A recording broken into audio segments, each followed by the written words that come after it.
Alors, je continue mon propos sur la définition de l'équinoxialité et de la socialité, en montrant que les choses ne sont pas toujours si simples à définir et à préciser, et qu'on peut être entraîné à des erreurs d'interprétation qui, si elles sont théorisées, vont hypothéquer le modèle que l'on aura élaboré.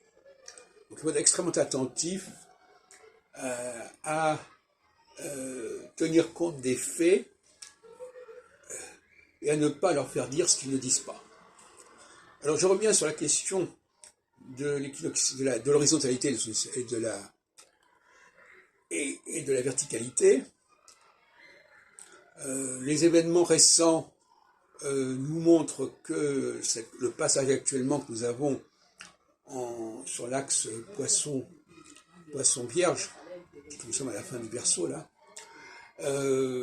déclenche des phénomènes comme celui qui s'est passé à l'Assemblée nationale l'autre jour, à savoir que la question de l'horizontalité et de la verticalité se repose et que désormais nous entrons dans une phase d'équinoxialité où on va réfléchir sur la question de la verticalité.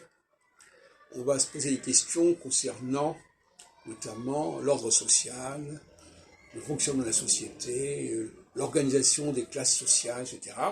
Comme en 68 d'ailleurs, parce que c'est exactement la même configuration qu'en 68. Bon, même en 60. Et alors je voudrais revenir sur la question de 67. Vous savez, la guerre des 6 jours. Ce qui est important pour la guerre des 6 jours, c'est pas tellement la guerre elle-même, c'est ce que ça a provoqué.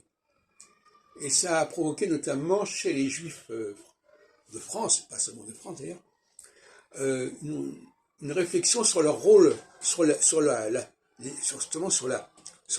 verticalité et sur le rôle des Juifs au sein de la société française, ce qui a conduit à un certain nombre d'émigrations, d'alias.